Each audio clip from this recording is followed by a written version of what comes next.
Today we discuss about the Mesopotamian civilization. The great Mesopotamian civilization was emerged between two rivers. The rivers were Euphrates and Tigris. These Euphrates and Tigris were originated from Armenian mountains and merged with the Persian Sea. അപ്പോൾ മെസപ്പൊട്ടോമിയെ കുറിച്ചാണ് അല്ലെങ്കിൽ Mesopotamian സംസ്കാരത്തെ കുറിച്ചാണ് നമ്മളിത് പ്രധാനമായിട്ടും പഠിക്കുക. Mesopotamian സംസ്കാരം ഉടലെടുത്തത് യൂഫ്രട്ടീസ് എന്നും ടൈഗ്രിസ് എന്നും രണ്ട് നദികളുടെ ഇടയ്ക്കാണ്. ഈ രണ്ട് നദികൾക്കിടയിലുള്ള പ്രദേശമാണ് Mesopotamia. Mesopotamia is also known as the land between two rivers. നദികൾക്കിടയിലുള്ള പ്രദേശം എന്നാണ് മെസപ്പൊട്ടോമിയെ അറിയപ്പെടുന്നത്. ഈ രണ്ട് നദികളാണ് യൂഫ്രട്ടീസും ടൈഗ്രിസും. ഈ രണ്ട് നദികളും അർമേനിയൻ പർവ്വതനിരയിൽ നിന്ന് ഉത്ഭവിക്കുകയും പേർഷ്യൻ കടലിൽ പതിക്കുകയും ചെയ്യുന്നു. There were four civilizations emerged and declined in Mesopotamia. മഹത്തായ 4 സംസ്കാരങ്ങൾ മെസപ്പൊട്ടോമിയയിൽ ഉടലെടുക്കുകയും അധപ്പതിക്കുകയും ചെയ്തു. Four great civilizations emerged and declined in Mesopotamia. Which were they? The Sumerian civilization, Babylonian civilization, Assyrian civilization and Chaldean civilization.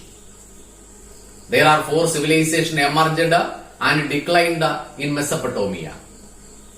They were Sumerian civilization, Babylonian civilization, Assyrian civilization and Chaldean civilization.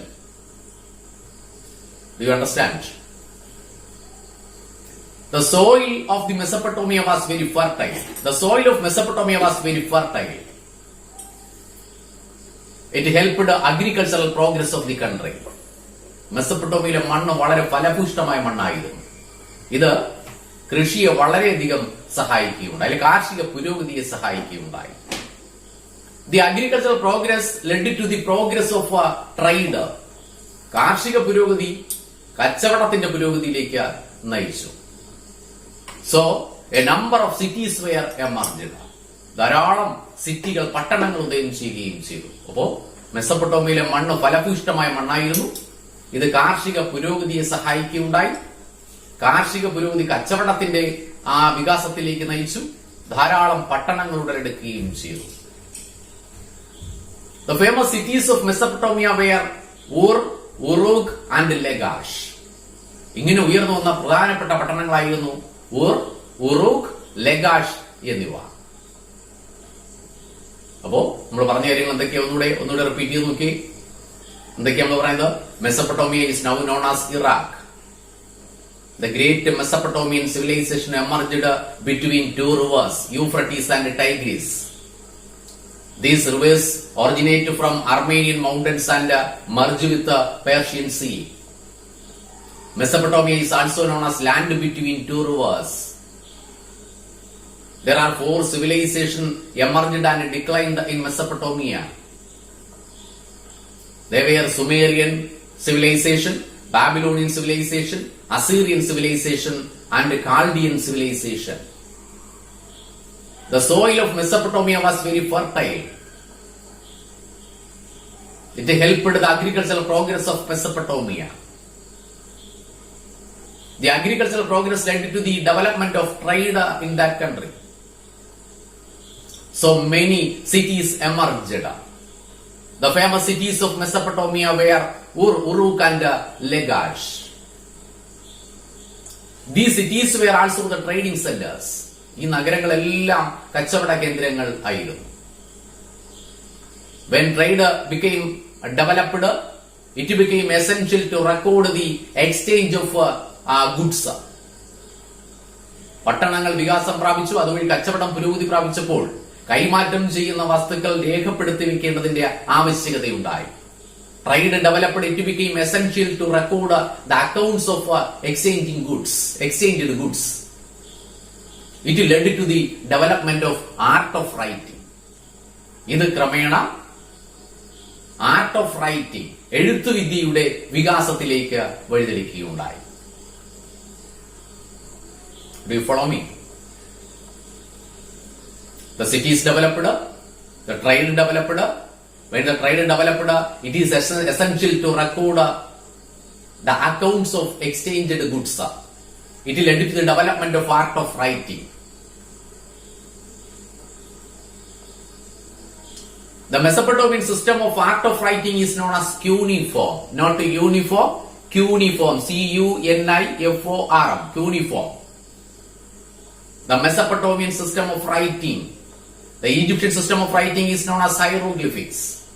The Mesopotamian system of art of writing is known as cuneiform. The script was wedge shaped. ഇവരുടെ ലിപി എന്ന് പറയുന്നത് wedge shaped ആയിരുന്നു. Wedge shaped ആപ്പിന്റെ ആകൃതിയുള്ളതായിരുന്നു ഇവരുടെ അക്ഷര script എന്ന് പറയുന്നത്. ലിപി എന്ന് പറയുന്നത് ആപ്പിന്റെ ആകൃതിയിൽ ഉള്ളത് ആയിരുന്നു. The Mesopotamian system of art of writing is known as cuneiform. The script was wedge shaped. The Mesopotamian people write the smooth surface of the wet clay sheet. അത് നനഞ്ഞ കളിമൺ പലകകളിലാണ് ഇവര് ഈ ക്യൂണിഫോം എന്ന ലിപി എഴുതിയിരുന്നത്. The Mesopotamian system of art of writing is known as cuneiform. The script was wedge shaped. They write on the smooth surface of the wet clay sheet. A sharp stylus was used for writing. കൂർത്ത ഇരുമ്പാണി ഉപയോഗിച്ചാണ് ഇവർ എഴുതിയിരുന്നത്. ഈ കളിമൺ പലകകളില് കൂർത്ത ആണികൾ ഉപയോഗിച്ചാണ്, sharp സ്റ്റിലസ് ഉപയോഗിച്ചാണ് ഇവർ എഴുതിയിരുന്നത്. These wet tablets were baked in the sun. ഇങ്ങനെ എഴുതി കഴിഞ്ഞ ഈ കളിമൺ പലകകൾ ഒരു സൂര്യപ്രകാശത്തിൽ ഉണക്കിയെടുക്കുന്നത്, ബേക്ക് ചെയ്തെടുക്കുമായിരുന്നു, ഉണക്കിയെടുത്ത് സൂക്ഷിക്കുമായിരുന്നു. അപ്പോ the Mesopotamian system of art of writing is known as cuneiform. The script was wedge shaped. They write on the smooth surface of wet clay sheets. A sharp stylus was used for writing. These tablets were baked in the sun. A huge collection of these tablets were found from Mesopotamia. മെസപ്പൊട്ടോമിയയിൽ ഇത്തരത്തിലുള്ള ധാരാളം കളിമൺ പലകകൾ കണ്ടെത്തിയിട്ടുണ്ട്. Most of them were related to trade. അവയെല്ലാം എന്തുമായിട്ട് ബന്ധപ്പെട്ടതായിരുന്നു? ട്രേഡുമായിട്ട് ബന്ധപ്പെട്ടത് ആയിരുന്നു. What do you know about the cuneiform? The Mesopotamian system of writing is known as cuneiform. The script was wedge shaped. They write on the smooth surface of wet clay sheets. A sharp stylus was used for writing. These wet tablets were baked in the sun. They have found a huge collection of these tablets from Mesopotamia. Most of these tablets were connected to trade. The Mesopotamians had remarkable progress in the field of mathematics and astronomy. ഗണിതത്തിലും astronomy വാനനിരീക്ഷണത്തിലും അതിയായ വികാസം നേടിയവർ ആയിരുന്നു മെസപ്പൊട്ടോമിയയിലെ ജനങ്ങൾ. The Mesopotamians had a remarkable progress in the field of mathematics and astronomy. They formulated a calendar. ഇവർ ഒരു calendar കണ്ടെത്തി, ഒരു കലണ്ടർ ഇവർ രൂപീകരിച്ചു. They formulated a calendar. This calendar was based on the movement of moon. Moon അഥവാ ചന്ദ്രന്റെ movement, ചലനത്തെ അടിസ്ഥാനമാക്കിയുള്ള ഒരു കലണ്ടർ ഇവർ കണ്ടെത്തി.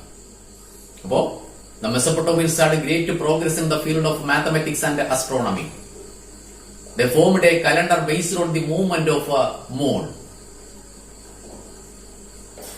They divided a year into 12 months. ഒരു വർഷത്തെ ഇവർ 12 മാസങ്ങളായി വിഭജിച്ചു. A month into 4 weeks. ഒരു മാസത്തെ 4 ആഴ്ചകളായിട്ട് വിഭജിക്കുകയുണ്ടായി. And a day into 24 hours. ഒരു ദിവസത്തെ 24 മണിക്കൂറായിട്ട് വിഭജിക്കുകയും ചെയ്തു. They also knew the division, multiplication and square root. ഹരണം, ഡിവിഷൻ, മൾട്ടിപ്ലിക്കേഷൻ, ഗുണനം, സ്ക്വയർ റൂട്ട്, ഇതെല്ലാം കണക്കാക്കാൻ മെസപ്പൊട്ടോമിയയിലെ ജനങ്ങൾക്ക് അറിയാമായിരുന്നു. So what were their achievement in the field of mathematics and astronomy? The Mesopotamians had a great achievement in the field of mathematics and astronomy. They formed a calendar based on the movement of moon. They divided a year into 12 months, a month into 4 weeks, and a day into 24 hours. They knew division, multiplication, and square root. The construction of temples in Mesopotamia were known as ziggurats. മെസ്സപ്പൊട്ടോമിയയിൽ ഉടനീളം ഇവർ സിഗുറാത്തുകൾ എന്നറിയപ്പെടുന്ന temples, അമ്പലങ്ങൾ നിർമ്മിക്കുകയുണ്ടായി. These ziggurats were the clear evidence for the artistic skill or the architectural skill of the people of Mesopotamia. ഈ സിഗുറാത്തുകൾ ഇവരുടെ കലാവൈഭവത്തിന്റെ ഏറ്റവും പ്രധാനപ്പെട്ട തെളിവായി കരുതപ്പെടുന്നു. The temples of Mesopotamia were known as ziggurats. These ziggurats were the clear example or the clear evidence for the architectural skill of the people of Mesopotamia. These ziggurats were constructed in the cities. പട്ടണങ്ങളിലാണ്, നഗരങ്ങളിലാണ് ഈ സിഗുറാത്തുകൾ, ഈ ക്ഷേത്രങ്ങൾ ഇവർ നിർമ്മിച്ചിരുന്നത്. These ziggurats were built on artificial hillocks using bricks. കൃത്രിമമായി ഉണ്ടാക്കിയ കുന്നുകളുടെ മുകളിലാണ് ഇവർ BRICS ഉപയോഗിച്ച്, കട്ടകൾ, ചുടുകട്ട ഉപയോഗിച്ച്, ഇഷ്ടിക ഉപയോഗിച്ച് ഇവർ നിർമ്മിച്ചിരുന്നു സിഗുറാത്തുകൾ നിർമ്മിച്ചിരുന്നത്. What were known as ziggurats? The construction of the temples of the Mesopotamians were known as ziggurats. These ziggurats were the clear example, clear evidence for the architectural skill of the people of Mesopotamia. These ziggurats were constructed in the cities. They were built on artificial hillocks using bricks.